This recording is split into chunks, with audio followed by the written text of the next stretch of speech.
knows how to show love to our everyday heroes. So if you're a first responder, you are in for some perks. Lots of hotels and casino offer big discounts to any first responders who can show valid work or volunteer ID. So treat yourself to a discounted stay. You deserve it. See you in Las Vegas. Let's get lucky. The Warriors' future was uncertain. Are they going to break it up? Is Steve Kerr coming back? They get Jimmy Butler, and they surge all the way through, and now they're through the first round. The Warriors have guys, because of how special their star three trio is, they can make the guys around them better. They can elevate the way that they play. And we saw that. Steph Curry, 3 points in the first half, steps up in the second half, 19 points in the second half to carry them home. Newswire. Only on SportsGrid. Under him was Sharon Moore, who also participated in the cheating scandal with Connor Stallions. So you know what happens to him? He doesn't lose his job. He doesn't get a 10-year show cause. He gets to keep his job, and they go, we're just going to suspend you for 2 games next season. Now, all of a sudden, they're coming out with everything that we knew to be pretty much true when it was happening. Yeah, they were cheating. It was like Belichick and the videotapes, right? The early line. Only on SportsGrid. The game is on. The stakes are high. But the action isn't just on the field. He's rearranging that ring. Get it inside! SportsGrid's in-game live. Your ultimate second screen experience. A little flyer, couple of thoughts. 18.5-point live line. Every prop, every play, every day. Anything can happen. It's complete chaos. It's smarter to be on SportsGrid.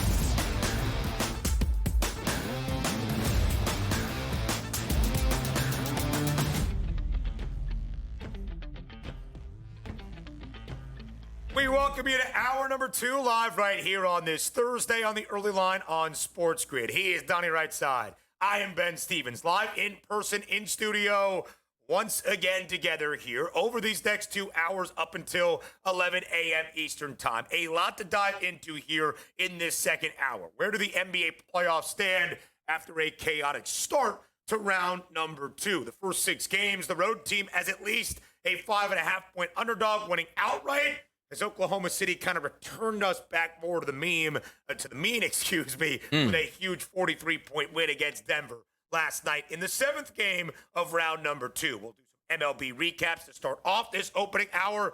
Some NFL questions after a big deal yesterday between the Steelers and the Dallas Cowboys. You don't think it was that big of a deal? I thought the Goddard deal was the biggest deal of the day yesterday. I thought he was out. I thought it was a Grand Calcaterra show. Yeah, I don't know what the Philadelphia Eagles are trying to do, but also a guy coming back taking less money when he's a valuable free agent or a trade commodity here. Love to see. It's a passion. People want to be in Philadelphia. The Eagles draft a tight end? No. They did not. There was some ties that maybe they would take Mason Taylor into the opening round. They go with Jahad Campbell. My favorite pick of the draft, big fella out of Nebraska, now number 4, Ty Robinson. He's going number 9. He needs to go number 9. He really should, like he did with the Blacks. Did we wear number 9? It's quite an honor to wear a single-digit number on the defensive side of the football for the Huskers. Yeah. No, but by the way, maybe it's have we had any single number 9s there? I guess, Nick Foles. Like, I don't know if anybody's is that even in like rotation. Yeah. By the way, yes. I'm glad you brought that up. Hey, Eagles, take the 5 down, give it to the big defensive tackle out of Nebraska. How about that? Yeah. Show some respect. I would love it. Me too. Not that other guy that had a great career. I'd rather have Don McPherson at this point. So come on. All right, so Major League Baseball recaps here to start off hour number 2. The New York Yankees against the San Diego Padres in the rubber match yesterday up in the Bronx. They take it in walk-off fashion in extras. J.C. Escarra, the RBI sac fly in the home half of the 10th for the Yankees to edge out the Padres in that rubber match. Yesterday, it was Trent Grisham with a 2-run home run DRS in the home half of the 8th. The Yankees down 3-1 at the time. That equalized it at 3-all to force extra. Yeah, how about Aaron Judge yesterday? 0 for 4 with 3 strikeouts here. Brings his average down to 400. We were asking the question of, is he going to finish with 400 by the All-Star break, 400 for the season? And I was like, no and no on both. It's just so hard to do that. But also, did you understand in that game, another gentleman came back into the equation, and that's Merrill. Yeah. 400 for him on the season. Now, actually, since yesterday, going 2 for 4, which making his return off the IL. Things are looking up. But again, New York Yankees won that game. Bellinger goes yard. 2 home runs, basically the cause of the damage for the Yankees. They win that game, 21-16 now on the season. Don't worry about Aaron Judge. He's just fine. He's only hitting 400, people. Yeah, he certainly is, DRS. He will be A-OK. Who else is hitting 400 but in far fewer games is Jackson Merrill. Yes. Played in the first 10 games for the Padres after signing a large contract extension and deserved for the young star in Southern California, and then was injured on Sunday, April 6th. First game in a month was 2 days ago against the Yankees. Multiple base knocks. Yes. Multiple Good base player. knocks yesterday, including a home run and 2 RBIs. Jackson Merrill is an absolute stud. He is only 22 years old and turned 22 in the middle of April. Big for the Padres. They did lose yesterday. Only series in the regular season against the New York Yankees. The Yanks take 2 of 3. The other New York team out on the road against an NL West team as well. That would be out in the desert in Phoenix. The New York Mets against the Diamondbacks. And a great result for the Amazons yesterday. A 7-1 victory for the Mets, DRS. And for the second time in 6 days against the same opponent in Arizona, Juan Soto has multiple home runs. His second 2-home run game against the Diamondbacks in a week for his 6th and 7th home runs of this season. If Juan Soto is playing Arizona, the bat is working there for that guy in 22 for the Mets. No, it certainly is. And also, if you would have told me before this baseball game, Pete Alonso's going to go 0 for 5 with 2 strikeouts, ooh, maybe a tough day at the plate for those New York Metropolitans, but they scored 7 runs. Why? Look at the first 2 guys in that lineup. Francisco Lindor, 2 of 5 with 2 RBI. Then you take a look at 2 of 4 for Juan Soto, 3 RBI, which included the 2 home runs. When those guys are right to set the table, Pete Alonso's going to come around. And even with that 0 for 5 yesterday for Alonso, still hitting .328 on the season. But also, maybe the biggest win is once again the pitching staff for the front line pitching staff, Ben, for the New York Mets. Kodai Senga, 6 innings pitched, 2 hits, no earned runs on the road. Danced around 5 walks, which usually will get you in trouble, but didn't yesterday. Quality win for the New York Mets. Quality win for the New York Mets. Make it victory number 24 this year for the Amazons. The Mets are 24-14, matching the San Francisco Giants for the 3rd best record so far in the National League. San Francisco, a victory yesterday in Chicago against the Cubbies in Wrigley. SF is also 24-14. Your Philadelphia Phillies, DRS, on the road in Tampa, blanking the Rays. They win 7-zip, 21 wins for the Phils so far this year. Yeah, 8-2 now in their last 10 games. Sort of had that little downturn. It's like, what's wrong with the Philadelphia Phillies? Well, the bats are starting to come back into the equation, but also, again, the thing why we love the Philadelphia Phillies is we know if the bats get hot in September, October, they can do a lot of damage. They got some pretty good players. But the frontline pitching of the Philadelphia Phillies just might be the overall best in Major League Baseball. Christopher Sanchez on the road, 6 innings pitched, 1 hit, no earned runs, 3 walks, 5 Ks, lowering his seasonal ERA down to 2.89. And then how about this? Taijuan Walker comes in the game for the final 3 innings, throws 3 shutout innings with 7 strikeouts there. His ERA now in extended relief, 2.30. Shane Bauer's a pretty good pitcher. 3 1/3 innings pitched, 6 earned runs. But this is what we love even more. Forget about my fandom of the Philadelphia Phillies or whatever we think about the Tampa Bay Rays. Love the fact they play outdoors. The heat and humidity, they were talking on the Phillies broadcast last night. Wait till you get to the July and August months where they have home games, and a couple of those are in mid-afternoon. That's going to be a fun ballpark to watch. Team total overs, RBI props going to be bopping, the 1-1-1, whatever you need, Donnie right side will deliver. Those 6 teams we mentioned, by the way, the Dodgers beating the Fish yesterday, scoring double-digit runs. The Dodgers, Padres, Giants, Mets, Phils out of the NL East, and the Cubbies in the NL Central. Those are the 6 teams right now around the National League. Multiple games above 500 or better. If you're looking at the extended MLB postseason early, those are 6 playoff teams in the NL. I am hoping my Cincinnati Reds can make a run at it, at least to get to 80 wins. They did win yesterday in Atlanta after dropping the first 2 games of a 4-game set against the Braves that will end out today in the A. But with a win, some really bad news. The ace in Cincinnati, who was off to a sensational start this season, Hunter Green, DRS, after 3 innings of work yesterday, exiting with a groin injury. Not an elbow, not a forearm, not a shoulder, but not great news for the Reds ace. That's weeks being down, because if you're a pitcher and you understand how that works, like you're in your stretch here, you are basically pulling off of that mound and using all of your leg power. That cuts that down. So that means I'm not going to be throwing for a week to 2 to 3 weeks, which means I have to build back up my arm. It doesn't like, oh, a pitcher with a groin much better than a shoulder or forearm. Well, we understand that. But also at the same time, he's down a minimum of 6 weeks right now, it feels like, right? Like 2 to 3 weeks for it to heal, 2 to 3 weeks to ramp up, and then back in Major League Baseball. Devastating news for a kid that we expected this from this year, and he was finally delivering. That's a shame. And one of the 3 best prices to win the National League Cy Young Award. Yeah. He had been sensational this year. Exits yesterday with a 4-2 record and a 2.36 ERA. 8 outings for Cincinnati this year. 400 green, only 12 earned, given up in total. If you're playing the Pittsburgh Pirates, you're having a heck of the time. The St. Louis Cardinals complete the sweep over the Buccos yesterday, improving to 500 for the Redbirds, 19-19. They've won 5 straight, DRS. The story's kind of the Pirates. They've dropped 7 in a row. They are 12-26. Thankful for the Rockies in the National League, because outside of Colorado's 6 wins, Pittsburgh would be the worst team in the NL. I'm telling you, they tell you to just come out and enjoy that beautiful ballpark, but at least give them something to cheer about. Like, if you get 1 base hit against the Pirates, like, the Pirates can't come back and beat you. Yeah, the offense struggling. They were blanked yesterday against St. Louis. NFL headlines up next.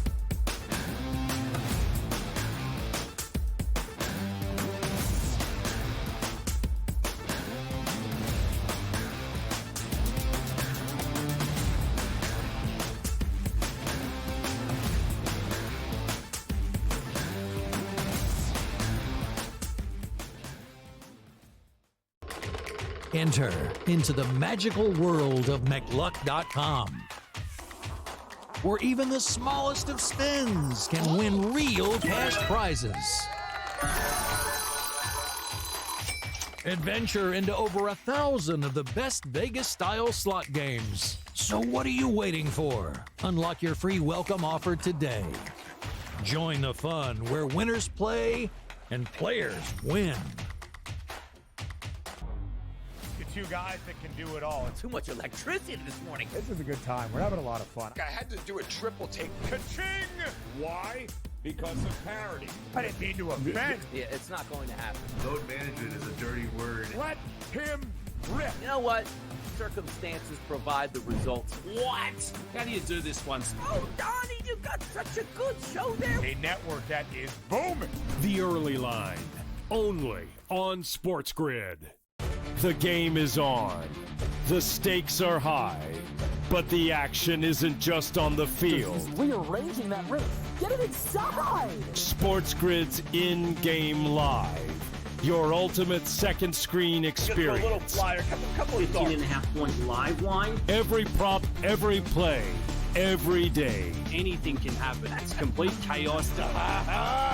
It's smarter to be on SportsGrid. We're going to go through every single thing, and I've got a great team behind me that's going to help me get the job done. I want this to be the place that people come to. There is going to be an energy to game time decisions that you will feel night in and night out. We are going to hit every single one of those markets that you need to know about. We will have everything at our disposal, and we will use that to our advantage. There is not going to be a better place, I promise you, than Game Time Decisions. I'm Kevin Walsh. Tune in to Game Time Decisions weekdays on SportsGrid.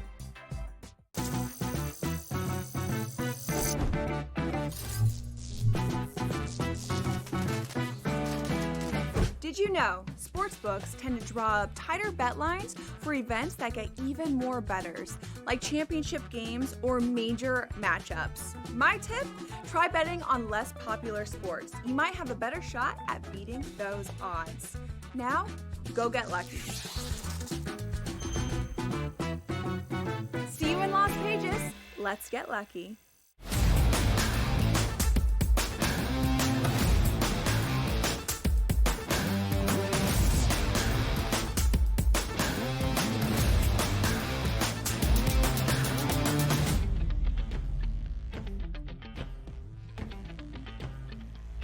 You better believe it. SportsGrid live on a Thursday morning right here on the Early Line. It is TEL. He is Donnie. I am Ben. Some big NFL news on a Wednesday morning, bright and early, DRS. I'm sure you and Joe Ranieri reacted to it in live time.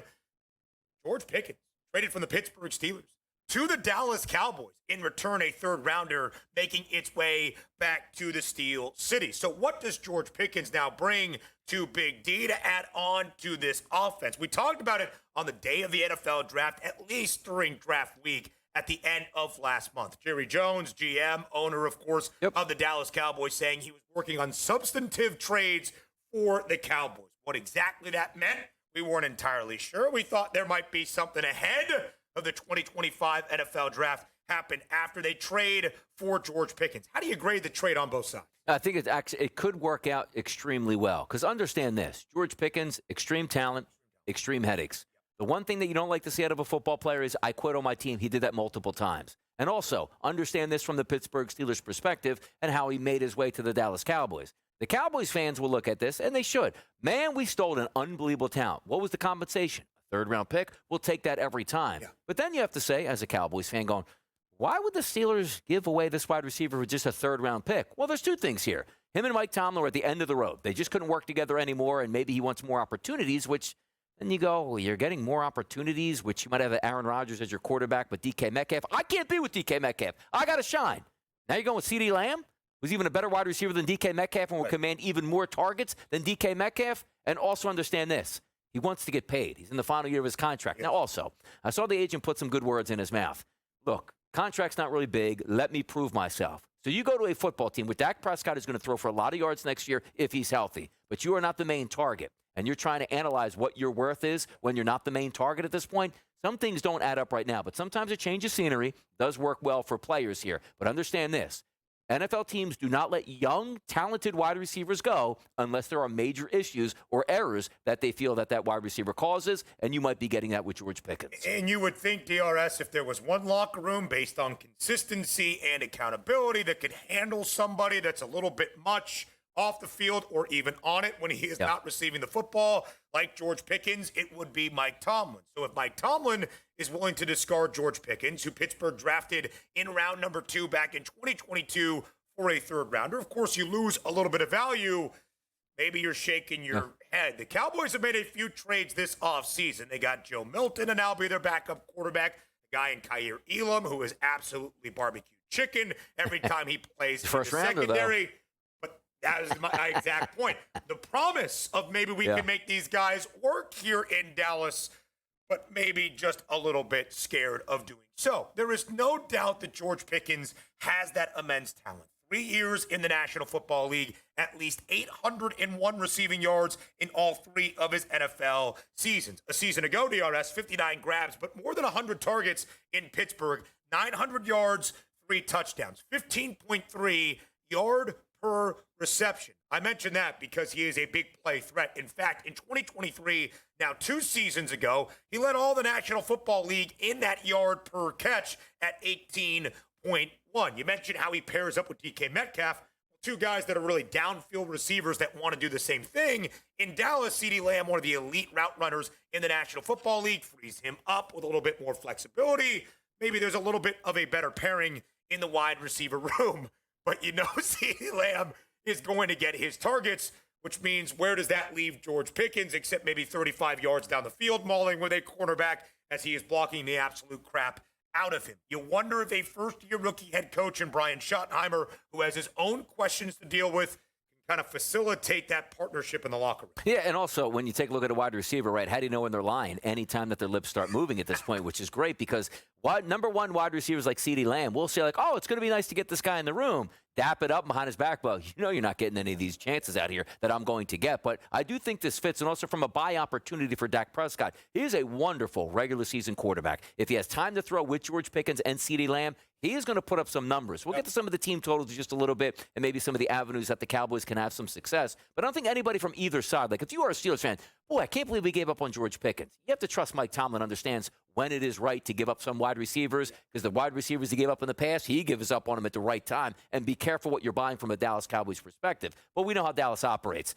You're a big-named organization that likes big names and likes to hit the headlines, and that was a headline mover. If it works out, it's a wonderful move. If it doesn't work out, you wasted a third-round pick, and then all of a sudden he's on to his next football team, and so on and so forth. But I do think it works for both teams at this point. I don't think there was a winner and loser. You see the compensation for a third round, you might shake your head. But again, If he was a second-year wide receiver that was 2 years away, let's just say, from getting a contract, that's a first-round draft pick. But he wants to get paid, and that's part of the equation. Anybody drafted outside of round number 1 is on a 4-year rookie deal. It will be the fourth and final for George Pickens in his first year with the Cowboys. So let's talk about Dallas. Let's talk about the side that added here through this deal. The Cowboys will enter this season, DRS, at 7.5. I cannot count the amount of times that either here on the early line or on FFC or another program here on the SportsGrid network, I have shared that I would not use my worst enemy's money to bet on the Cowboys to win the NFC Championship or a Super Bowl price, despite the often odds optimism surrounding the Cowboys each and every time we get ready for a new NFL year. It is not worth betting. Since the Cowboys' last Lombardi Trophy in 1995, now in 3 decades, they have not even reached the NFC Championship game in 13 playoff appearances. They have not advanced past the divisional round. You just said Dak Prescott, a great regular season quarterback, and Dallas, a great regular season team. 9 years for Prescott now in the NFL. He has been fully healthy, not fully healthy. He's played at least 12 games in 7 of those 9 years. In all 7 years that Prescott has played at least 12 games, the Cowboys have won at least 8 games. So what was my first bet in terms of win totals this offseason in the National Football League? I can't even believe I'm saying these words. It was over 7.5 for Dallas. It was even money plus 100 at the time, DRS. Now it's minus 135 to the over. Yeah, we can't play Madden with the Cowboys and say, okay, turn off the injuries, but what you're saying is appropriate here. If your quarterback stands up in the pocket and plays, let's just say, 15-plus games, they're going to win 10 games. And even though the NFC East has a really hard schedule from top to bottom, which is why you're getting some of these depressed numbers, but for the Cowboys to win 8 games, that's not a surprise. 8-9 on the season with a healthy Dak Prescott, absolutely they would do that. And this coming from a Philadelphia Eagles fan that would love to just hate on the Dallas Cowboys. I don't hate money. Dallas is winning 8 games. We'll talk about this more up next in the Pittsburgh side.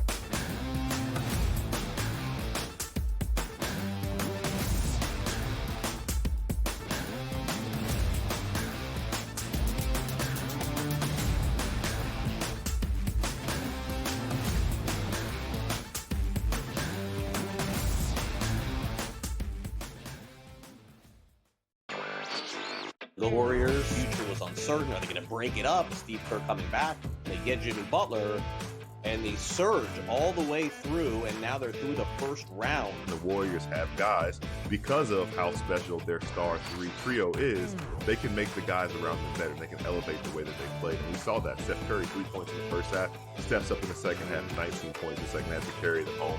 Newswire. Only on SportsGrid. Malaysia Fawali, who you guys know I am a huge fan, has decided to switch allegiances and stay in league. And now she's going to go play for Kim Mulkey. Her, Flau'jae Johnson in the backcourt.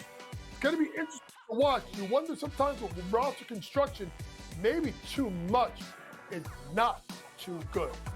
Betting above the rim. Only on SportsGrid. I don't know what he was doing taking step-back threes at the end of that regulation when he's got bigs on him and he should be driving to the hole. It's already bad enough that I'm playing with all these NBA and D1 studs that are unstoppable, and I'm the worst one there, and I can still ball with them. But if I start calling fouls, they'll revoke my privileges. Like, I man up when I play with them. Pharrell, Coast to Coast. Only on SportsGrid. Two guys that can do it all. Too much electricity this morning. This is a good time. We're having a lot of fun. I had to do a triple take. Ka-ching! Why? Because of parity. I didn't mean to offend. Yeah, it's not going to happen. Load management is a dirty word. Let him rip. You know what? Circumstances provide the results. What? How do you do this once? Oh, Donnie, you got such a good show there. A network that is booming. The Early Line. Only on SportsGrid.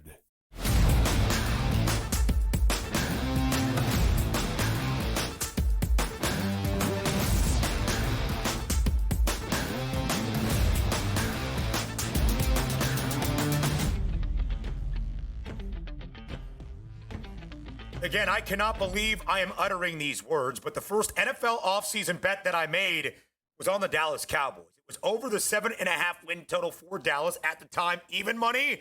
Now with some odds optimism, maybe the George Pickens trade. I wouldn't say necessarily just that, but the over of the 7.5 is minus 135. I said the reasons why. 9 years with Dak Prescott as the starting quarterback. He has played at least 12 games in 7 of those 9 years. Dallas has won at least 8 games in all 7 of those seasons. Double-digit wins, meaning at least 10 in 5 of those 7 years. Again, I would not bet my money, although I did on the over of the 7.5 on any of the other prices, NFC East, NFC title, or the Super Bowl numbers. Certainly not on those final 2. 21-1 for the Cowboys DRS to win the NFC Championship.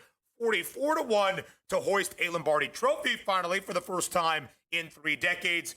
But I do think the over to get to at least 8 wins, which does not guarantee a playoff spot or being in contention for a divisional crown, but at least 8 wins in 2025 is something they can easily do. They got talent on that football team. They have a good starting quarterback. That's half the battle right there. They have an elite pass rush here, and certainly they're going to get some of those breaks, hopefully, and those breaks not being we have the injuries and another team in the NFC East does get injured at that point. You always can rely on that, but that's a low number. Like Dallas Cowboys are supposed to be posted up at 9.5, but again, a representation is it's a much tougher division. You think the Giants are probably going to take a step forward with Russell Wilson. Not saying they're going to challenge for the division, but maybe not a doormat every single game.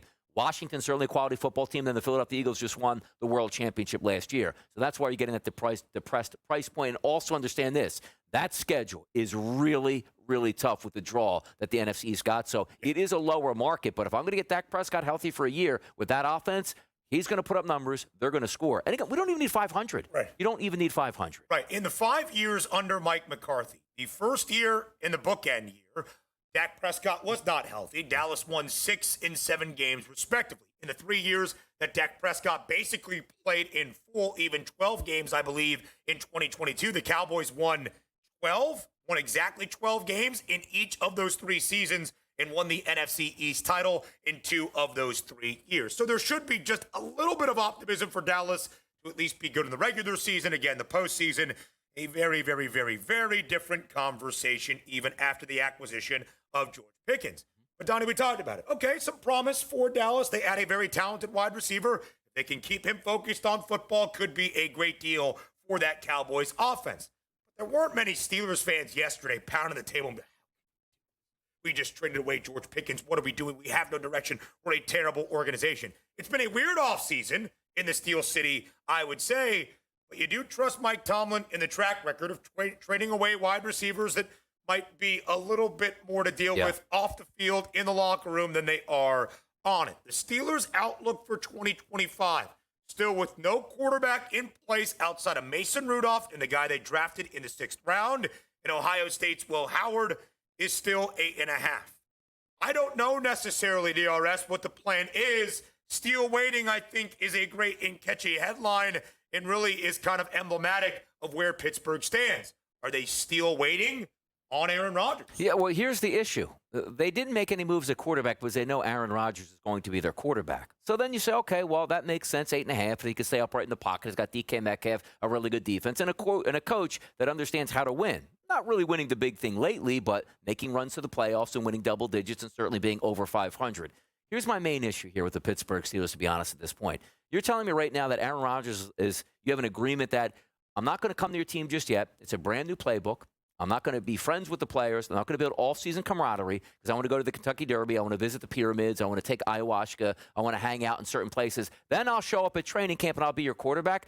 That sounds like a guy that's just like, you're going to have to pay me a lot of money just to get me to your city, and I'm going to spend the least amount of time I can possibly get there, and we're supposed to anticipate that this is going to work out in favor. And it's the same thought process I had even after the season ended. Right. Like, money shouldn't be Aaron Rodgers' major motivation. He should be like, you know what, let me pick a really good spot and sell that team on why I should be your quarterback, not the organization selling why you should be their quarterback to him, and then him going like, great, love it. I don't want to show up because I want to have my offseason to myself. I'll show up when it's ready for me. It just doesn't sound like that's going to be a fit here. Now, when Aaron Rodgers does show up, do I think they can get 9 wins? Sure. It's not a lot of wins here for Aaron Rodgers and Mike Tomlin. But just the way this is playing out where they didn't make any moves and Mike Tomlin, oh, we're fine with it. No, they're not. They know Aaron Rodgers is coming. But that handshake agreement where you don't have to be here for the offseason? Stop, man. Ridiculous. And that's what we'll discuss because you saw the 8.5 win total for Pittsburgh where the under has the hefty juice at minus 140. Will the eventual signing of Aaron Rodgers drastically change and shift those odds? I would say no. If it does, it doesn't give me confidence to bet it. I think it's already built in. And we'll talk, of course, about the pedigree in Pittsburgh up next here on the Urban.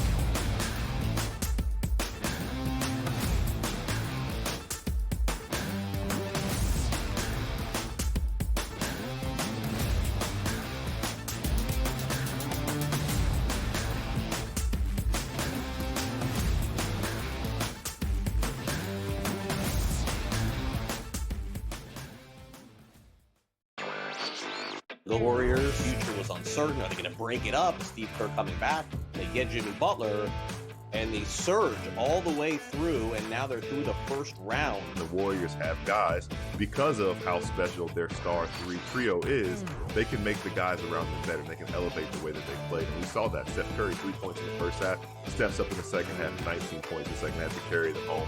Newswire. Only on SportsGrid. Malaysia Fawali, who you guys know I am a huge fan, has decided to switch allegiances and stay in league. And now she's going to go play for Kim Mulkey. Her, Flau'jae Johnson in the backcourt.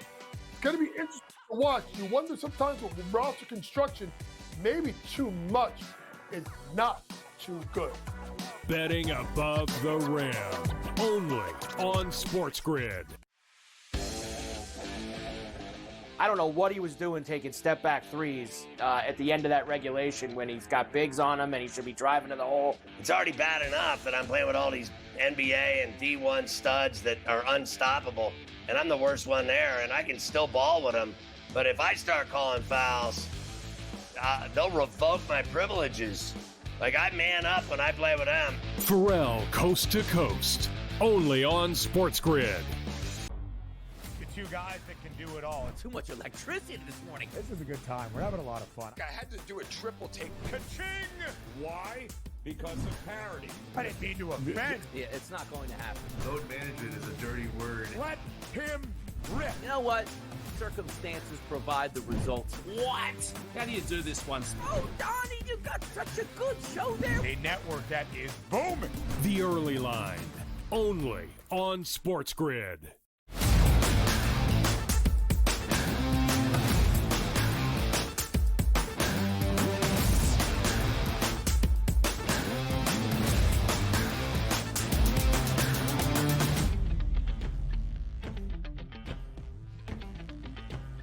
Eight and a half the win total for the Pittsburgh Steelers entering the 2025 NFL season, even after the deal shipping George Pickens to the Dallas Cowboys. They get a third rounder in return, a couple of late round draft swaps as well there between Pittsburgh and Dallas. DRS just based on pedigree. Entering year number 19 under Mike Tomlin in the Steel City, you know that when you see a win total of 8.5 for Pittsburgh, it would not harm you to bet the over based on track record. Never fewer than 8 wins under Mike Tomlin, never a losing record in his 18 years at the helm of this Steelers franchise. 8.5 right now, though. The under has the juice at -140. You said it right before the break. These numbers are baked in with the eventual signing and acquisition of Aaron Rodgers, whenever exactly that happens. If Aaron Rodgers is signed, does it change your evaluation of those numbers on the Steelers?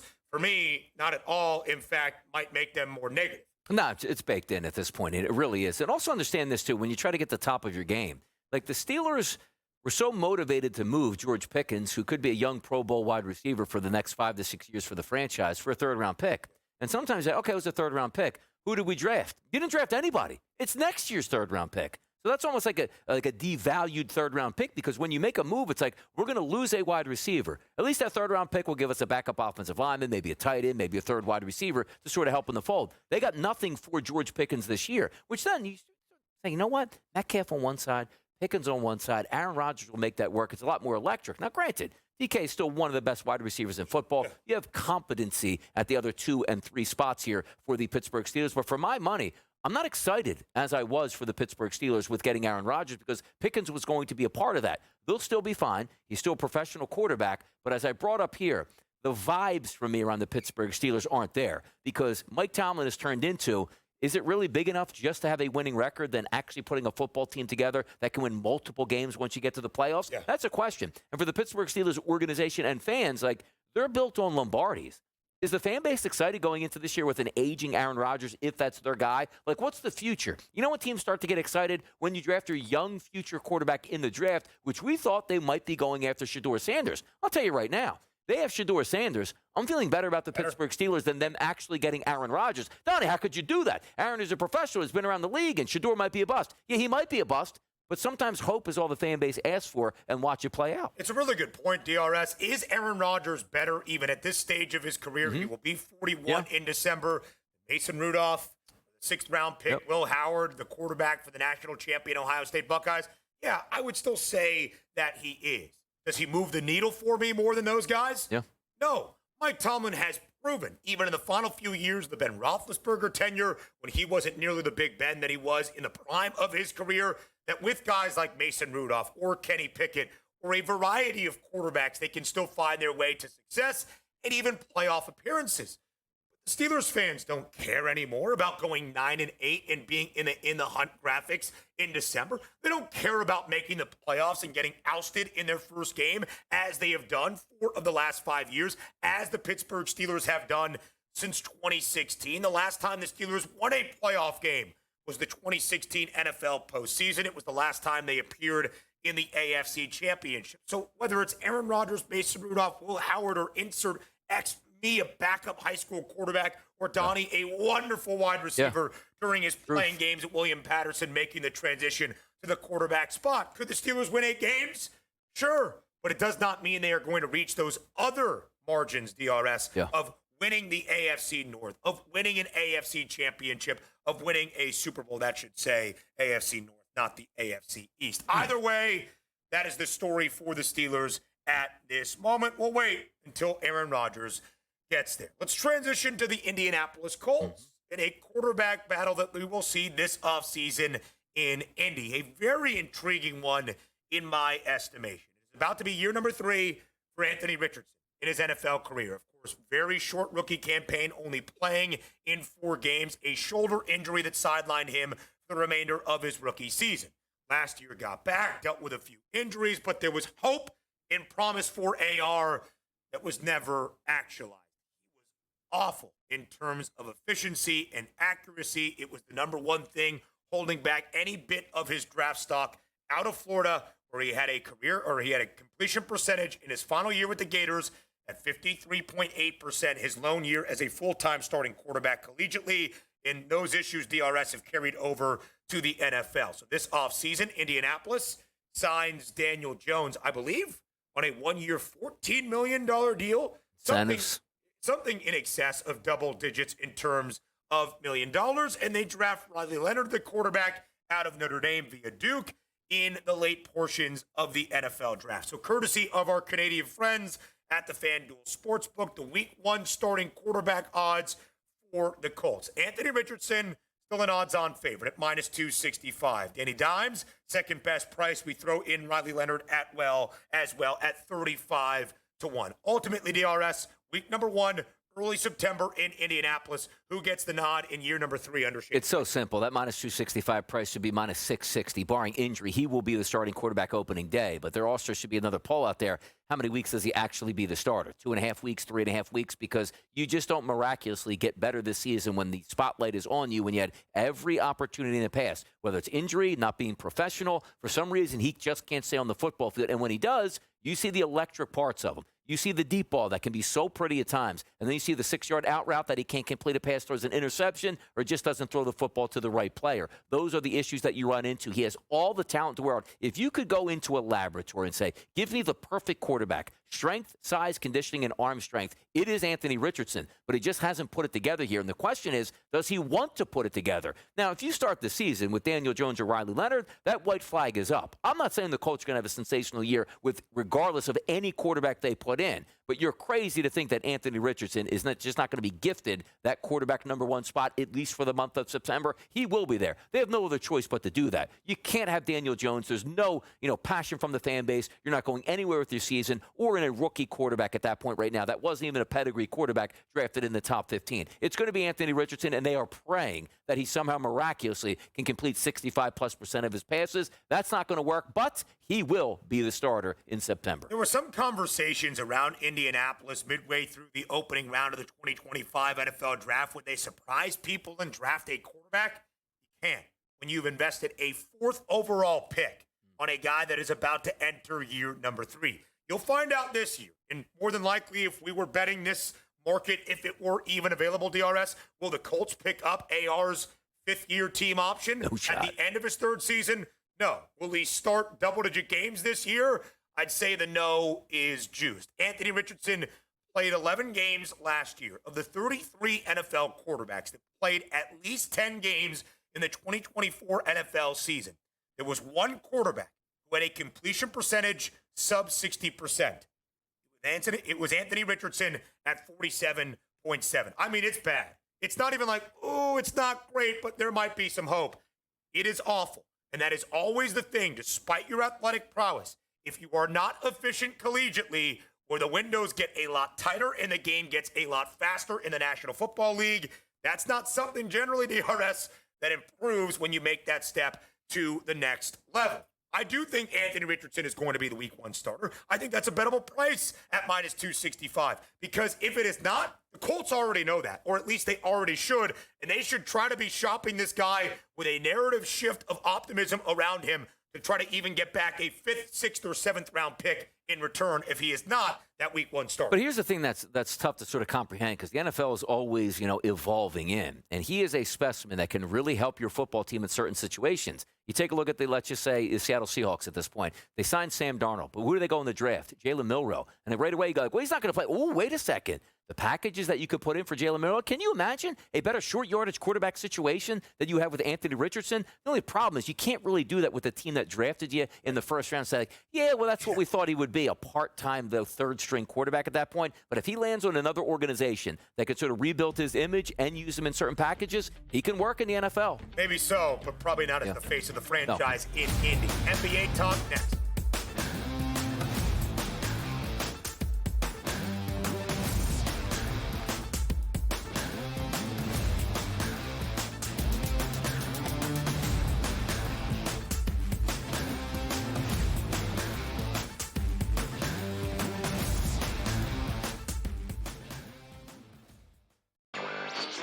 The Warriors' future was uncertain. Are they going to break it up? Steve Kerr coming back. They get Jimmy Butler, and they surge all the way through, and now they're through the first round. The Warriors have guys, because of how special their star 3 trio is, they can make the guys around them better, and they can elevate the way that they play. And we saw that. Steph Curry, 3 points in the first half, steps up in the second half, 19 points in the second half to carry them home.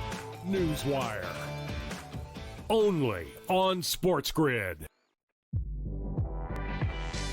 Malaysia Fawali, who you guys know I am a huge fan, has decided to switch allegiances and stay in league. Now she's going to go play for Kim Mulkey. Her, Flau'jae Johnson in the backcourt. It's going to be interesting to watch. You wonder sometimes with roster construction, maybe too much is not too good. Betting above the rim. Only on SportsGrid. I don't know what he was doing taking step-back threes at the end of that regulation when he's got bigs on him and he should be driving to the hole. It's already bad enough that I'm playing with all these NBA and D1 studs that are unstoppable, and I'm the worst one there, and I can still ball with them.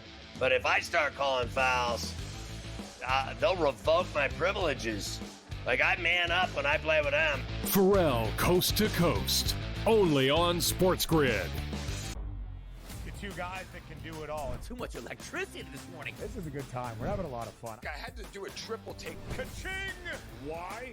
Because of parity. I didn't mean to offend. Yeah, it's not going to happen. Load management is a dirty word. Let him rip. You know what? Circumstances provide the results. What? How do you do this one? Oh, Donnie, you got such a good show there. A network that is booming. The Early Line. Only on SportsGrid.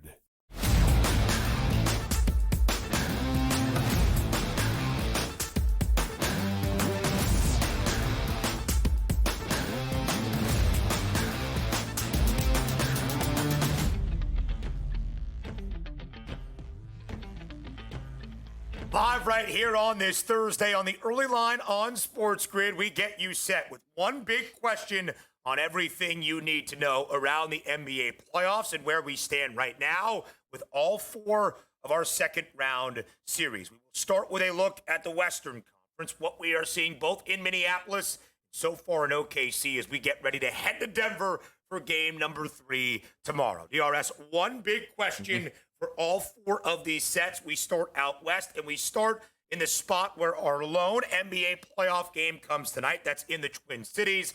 The Timberwolves, a double-digit favorite, despite being down 0-1 because of the story of this series. Steph Curry out for at least a week. That is through Game 4. He will be reevaluated as the Warriors get ready for Game number 5. But the question is on Golden State, because despite Minnesota trailing by a game and looking porous in the opening game of this series on their own home floor, they're now a greater favorite than they even were entering Game number 1 at minus 205.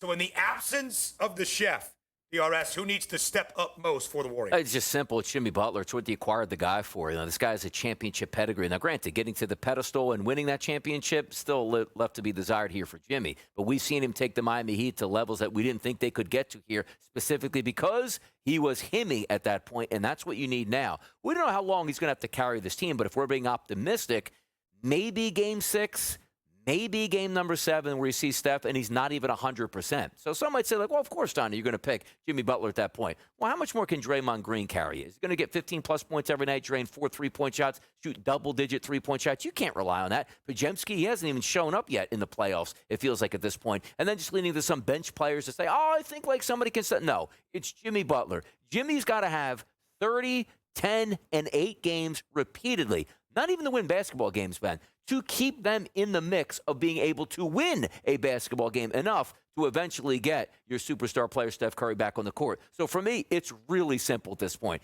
It needs to be Jimmy Butler. He's got to turn into Miami Heat Jimmy Butler, where I'm the focal point of this team. I will carry you, and I will let you know about it. Yeah, absolutely so. And, Donnie, I think if you're looking for some optimism, a sliver of hope, if you are Golden State in losing Steph Curry, probably too much to overcome. But to make this series competitive, you do have two guys with their own playoff experience. First and foremost, you have Draymond Green in this organization. As that leader now, maybe not the scorer, of course, although he did bury 4 triples in game number 1, you still have that anchor of your franchise. And you have Jimmy Butler, who has not done it with Golden State, but of course has that playoff pedigree as well. Buddy Hield has been lights out. He will continue to step up. Keep an eye on old number 61, one of the great lacrosse players the history of the sport has ever seen collegiately, Pat Spencer as well. But the answer is simply Jimmy Butler. And we have seen Jimmy Butler often by himself in Miami keep the Heat competitive the last few years in the postseason. Had some help from guys like Caleb Martin, and we know that playoff Heat culture, he'll have to do a lot of the same here in Golden State. If I were to ask you quickly, follow up on the big question. Yes. How many games do we see in this second round set between the T-Wolves and the Dubs? I think it's going to probably go 6 games now. Like, you still have a championship pedigree, and you're not going to quit if you're the Warriors. And, again, you can take some of those, hey, let's look beyond the forest at this point and say, again, Steph didn't get injured with 1 minute left to go in a blowout game. He got injured not even halfway through a game, and they still won that. So, for me, I do think it's going to go a little bit extended, but not too far at that point. Yeah, I would agree. Still 7 games, as you saw in the odds. No the way, most 7. likely outcome, I'm not sure we get to the distance, despite how bad the Timberwolves looked in game number 1, only 88 points. Golden State's defense has been tremendous so far in this playoff run. So the Nuggets split in their 2 games in Oklahoma City. But as interim head man David Adelman said yesterday, listen, we know we split and we got a result that we needed in the opening game of this set. We're not feeling great heading back home. And when you get beat bad by 43 points, I think that is a fair assessment. So DRS, big question for the Nuggets and the Thunder.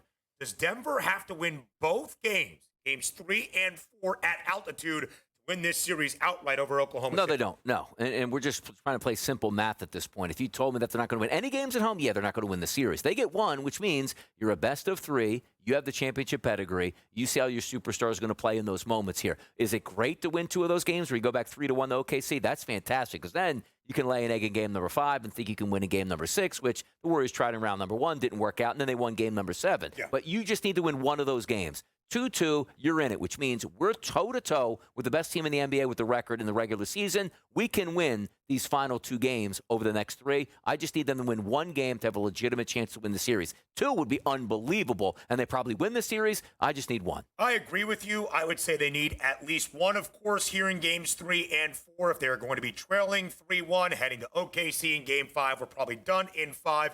Even if they can force a return trip to win the series outright, not looking great. I would almost also, though, lean to the yes. Because if not, OKC then just needs to win 2 of their final 3 at home. And sure, Denver stole one in game number 1. And sure, you would question an Oklahoma City team that does not have the playoff experience. What would those game 7 jitters look like for OKC to get to the Western Conference Finals? I get all of that.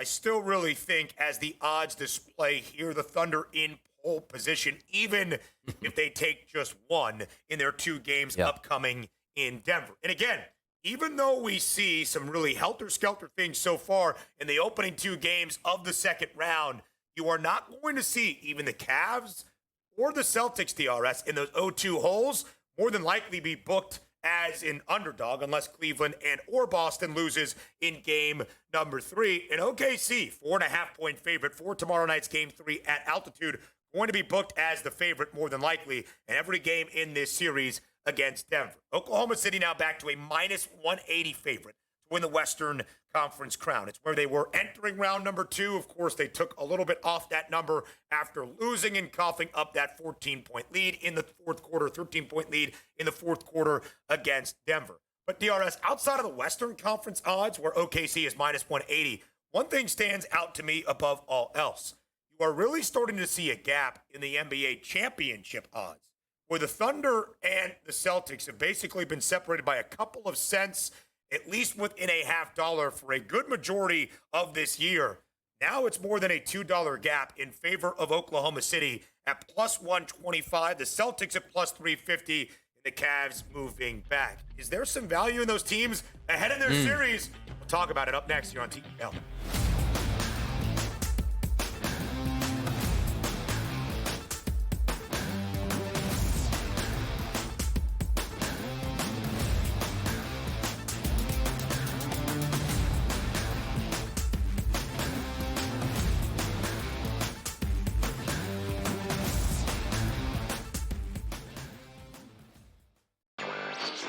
The Warriors' future was uncertain. Are they going to break it up? Steve Kerr coming back. They get Jimmy Butler, and they surge all the way through, and now they're through the first round. The Warriors have guys, because of how special their star 3 trio is, they can make the guys around them better. They can elevate the way that they play. And we saw that. Steph Curry, 3 points in the first half, steps up in the second half, 19 points in the second half to carry them home. Newswire. Only on SportsGrid. Malaysia Fawali, who you guys know I am a huge fan, has decided to switch allegiances and stay in league. And now she's going to go play for Kim Mulkey. Her, Flau'jae Johnson in the backcourt. It's going to be interesting to watch. You wonder sometimes with roster construction, maybe too much is not too good. Betting above the rim. Only on SportsGrid. I don't know what he was doing taking step-back threes at the end of that regulation when he's got bigs on him and he should be driving to the hole. It's already bad enough that I'm playing with all these NBA and D1 studs that are unstoppable, and I'm the worst one there, and I can still ball with them. But if I start calling fouls, they'll revoke my privileges. Like, I man up when I play with them. Pharrell, coast to coast. Only on SportsGrid. The 2 guys that can do it all. Too much electricity this morning. This is a good time. We're having a lot of fun. I had to do a triple take. Ka-ching! Why? Because of parity. I didn't mean to offend. Yeah, it's not going to happen. Load management is a dirty word. Let him rip. You know what? Circumstances provide the results. What? How do you do this one? Oh, Donnie, you got such a good show there. A network that is booming. The Early Line. Only on SportsGrid.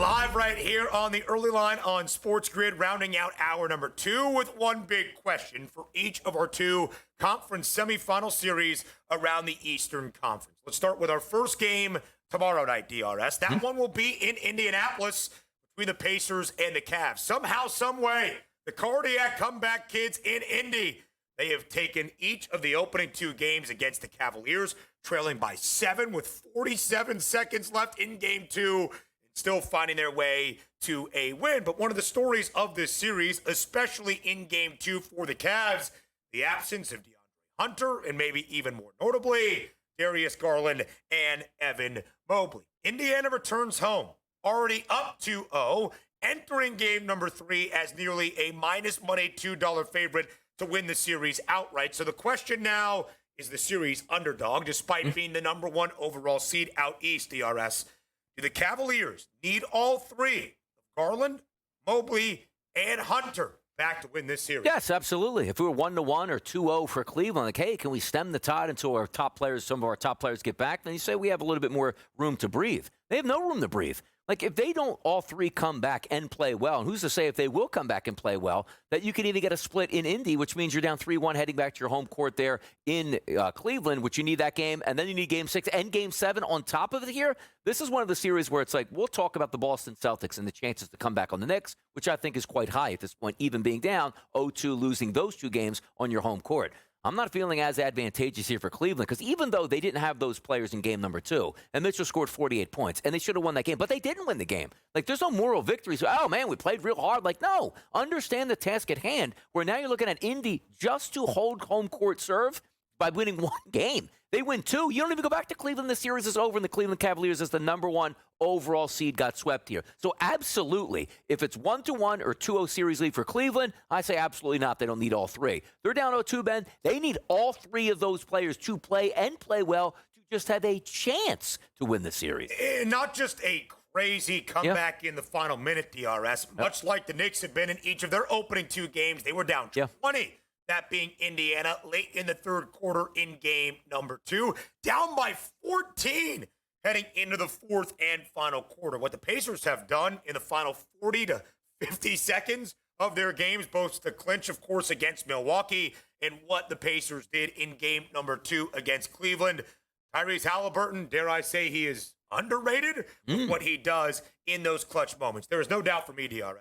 They need all 3 of those guys back, if not at least 2 of the 3, to have a shot at winning this series outright. The idea with Cleveland having the odds optimism and the value all year long, being that 1 seed, having home floor advantage, it's kind of out the window right now. Let's get to our other series where we see a dramatic 2-0 series lead for the road team who heads back to Madison Square Garden on Saturday afternoon. The New York Knicks, who had not won in 4 games and not looked particularly good against the Celtics in the regular season, have come back from down by 20 late in the 3rd quarter to completely shock and stun the Seas in each of their first 2 wins. So the big question, DR, in a series that has a much tighter outright price, New York up 2-0, but just ahead of Boston in those series outright numbers by 4 cents at minus 110.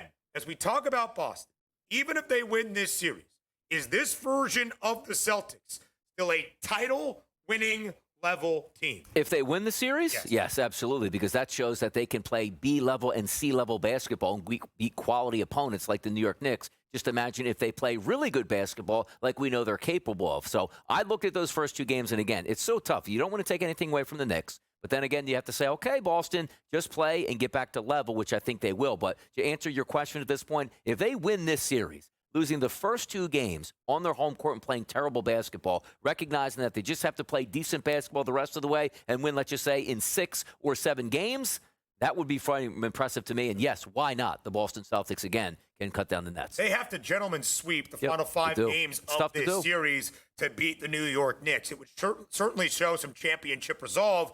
The Celtics have frankly been lacking here down the stretch of what has turned out to be close in competitive games when you would normally give them that upper hand. Donnie, you look at the Eastern Conference odds right now.